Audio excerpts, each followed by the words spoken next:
And we're live. So, Sam, they liked us so much last time, they asked us to do this again. So, yeah, but notice how they brought in a third person because clearly they could do better than just us, Becca. Exactly.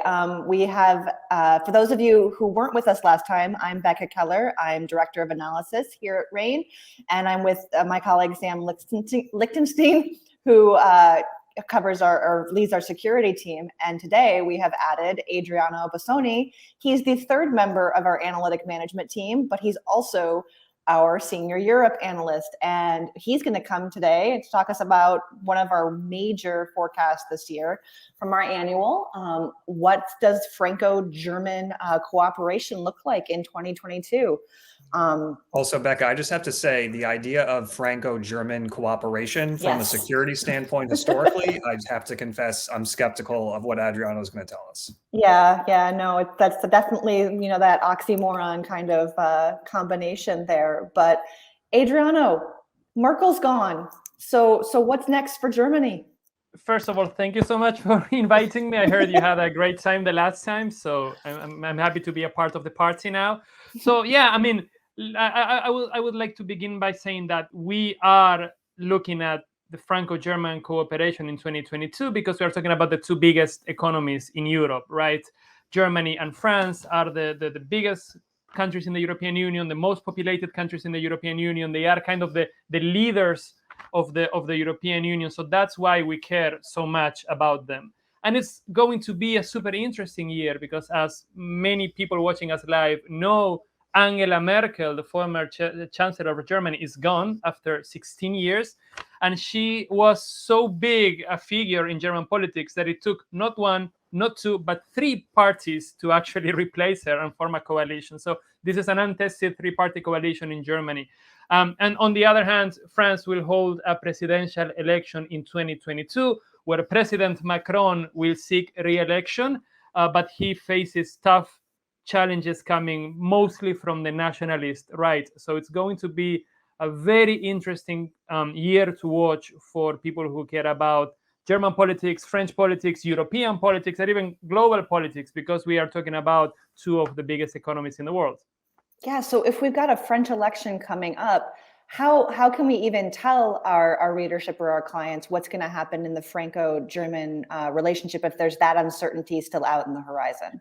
Well, we are using a tool that we at Stratford RANE like very much, which is scenario building, right? We think about potential futures. We think about what the future could look like if A happens, or if B happens, or if C happens, and then we extract the implications for that. So as you probably know, when you go on a Tinder date, for instance, you have option A, option B, and option C, and each of them has very different outcomes, right? You can't really know what the swipe though, Adriano? Swipe Adriano right here. I'm like, I don't even know what Tinder is. I got. Can I swipe left to all of the options? Okay, some of us still use that. So yeah, basically we think about what the future could look like. We try to keep it simple. We want to have 3, 4, 5 scenarios. We don't want to have like 1,000 scenarios.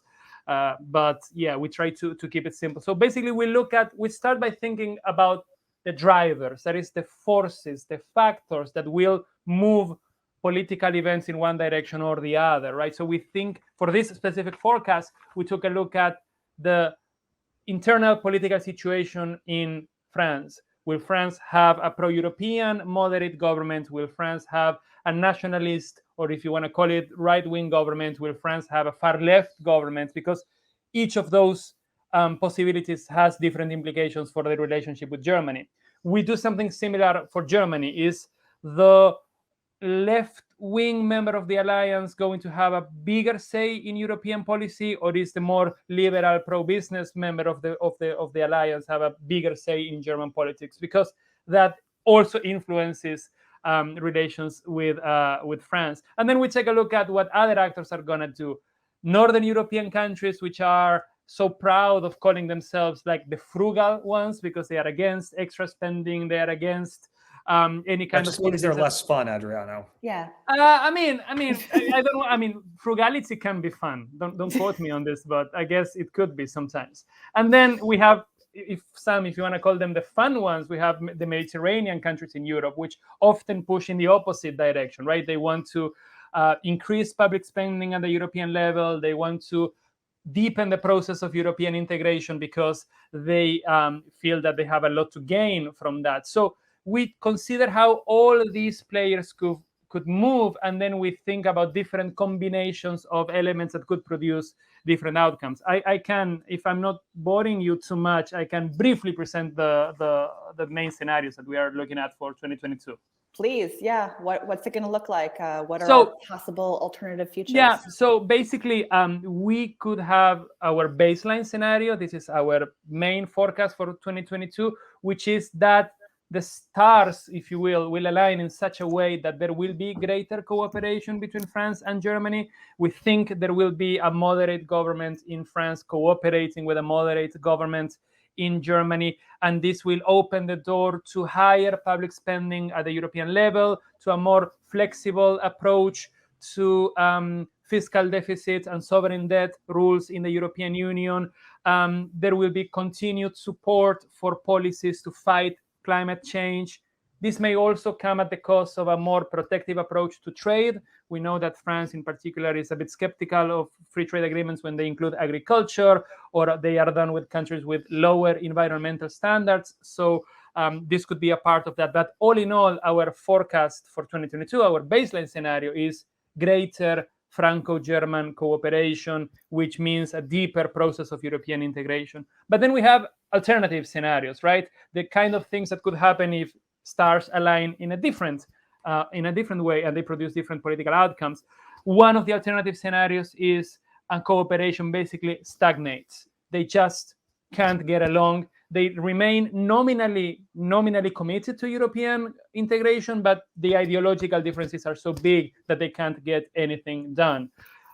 So this could happen if, for instance, France has a pro-EU government, but Germany has the pro-business, anti-integration party taking a bigger say in policy. Or if France has what the French call cohabitation, which is a president who belongs to a pro-EU party, but a parliament and a prime minister who belong to a nationalist party, or the other way around. So one way or another, they just can't get along. You go on that Tinder date, you think the other person is kind of cute, nice, you like them, but you don't see a future with them. So that means no cooperation, which is not necessarily bad, that the future of the European Union will not be at stake, but nothing much gets done. The things that are already in place, the policies that were approved before, they kind of muddle through, but you don't get any breakthroughs on anything else.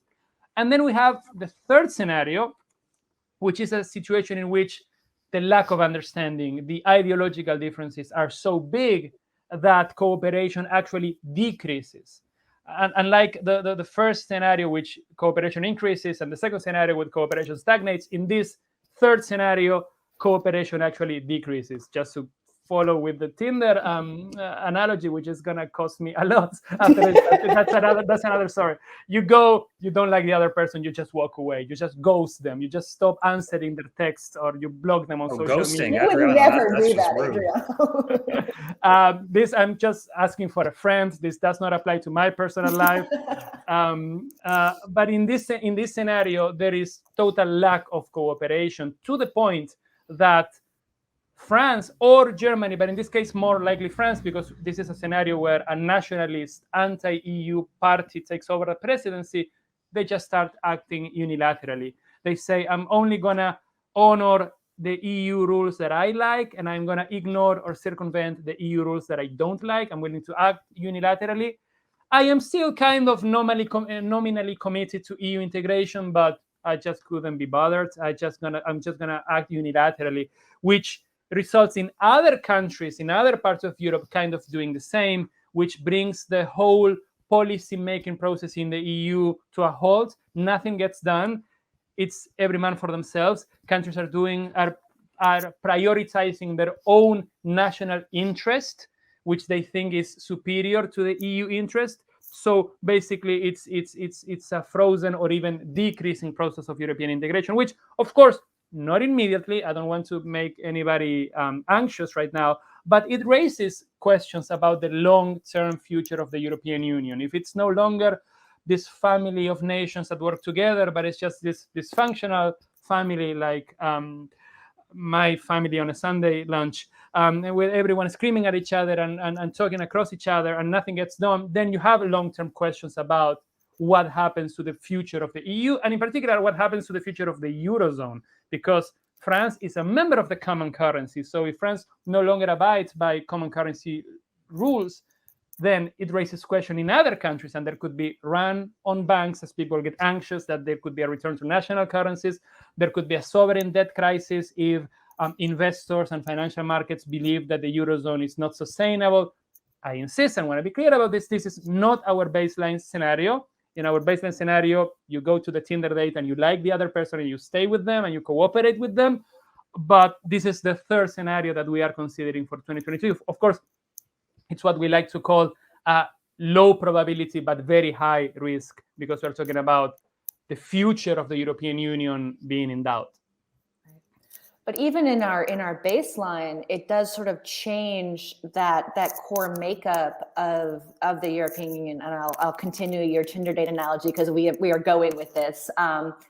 You get changed when you enter a relationship. Your personality changes, your behavior changes. So do we see a shift in sort of the EU's external priorities because of this cooperation? Does it change how the EU acts when it acts as an entity with, say, the United States or China or Russia or anything like that? Yeah, exactly. If we have a strong, cohesive leadership team at the very top of the European Union, with the French and the Germans like working like really, really cooperatively, then you have an EU that is more willing to have a more autonomous position on foreign affairs. For instance, they do side with the US. The US remains their main security and political partner, but they are also willing to take distance and disagree with the US when they feel that that's what they should do. For instance, on countries like China, where they identify China as both a rival and a potential partner, or with Russia, which they differentiate between, yes, they do things that we don't like, but we need to remain engaged with them. We need to continue cooperating with them. And in the case of Germany, even building pipelines with them. So we need their energy. It's a more autonomous approach. But then, of course, if you're going to extend the Tinder, idea here, basically you are in a relationship, but you may be still swiping on the side. Well, it's kind of the EU telling the US, you are the love of my life, but we should keep this open. I would like to see other people, just to keep it interesting. So yeah, that's pretty much it. But in the scenario that I described before, the one about total chaos, total disruption, then the EU becomes so dysfunctional that it actually opens the door for foreign players to interfere with domestic EU politics. We have the likes of Russia, China, but even the US saying, okay, there's an opening here. This family is completely dysfunctional. They are screaming at each other. They can't get anything done. This is our chance to become more influential and to try to interfere with a policy making process, to have them approve the kind of policies that we like, with their domestic politics, just to get the kind of political outcomes that we want. So this is a situation in which the EU becomes so weak and so fragmented that non-EU players have a greater say, greater interference, greater disruption if they want. So as we go through 2022, we're not going to know that degree of cooperation until, the French elections. That's a huge inflection point in all of this. But stuff is happening right now. Ukraine, for instance, is happening right now. So how do France and Germany cooperate before the French elections, and how does that influence decision-making on crises that are ongoing right now? Well, France and Germany are on the same page on a few issues. Number one, they are counting on diplomacy to work and avoid a war in Ukraine. They are also threatening to impose sanctions on Russia if there is a formal act of aggression against Ukraine. And they are really struggling to remain relevant. We have seen that a lot of the debates and negotiations over the future of Ukraine takes place within Russia and the US, with the EU left in the middle, just watching the bigger boys sitting at the bigger table. So they kind of agree in this regard, but they are also dealing with internal debates. There's a big debate going on right now within the EU, but also within the French government and the German government about what exactly represents an aggression. Because the Europeans are saying, if there is an aggression of Ukraine, we will react. Okay, but what do you really mean? Does it include a cyber attack? Does it include a hybrid warfare? Or are we talking about like old style, and I'm not going to make any World War II jokes here, but old style tanks crossing the border and actually invading your country kind of aggression? So that's the big debate. And of course, there's also Germany, which for historical reasons is very skeptical of arms exports. They are also having this debate. Should we arm the Ukraine? Should we not arm the Ukraine? Should we send them defensive weapons, whatever that means, because defensive weapons can also be turned into offensive weapons. So this is creating a lot of internal debate. Okay. Well, with that, I think it is time for us to get back to our day jobs. If you are interested in reading more about what Adriano has to write, about what our other analysts have to write, please visit our website at worldview.stratfor.com. You can subscribe for $1 for 4 weeks. So yeah, if you're interested, come check us out. Thank you guys both for talking to me. You guys know I love to have conversations with you. And we'll probably be back next week because they seem to like this. So let's go. Bye-bye. Bye.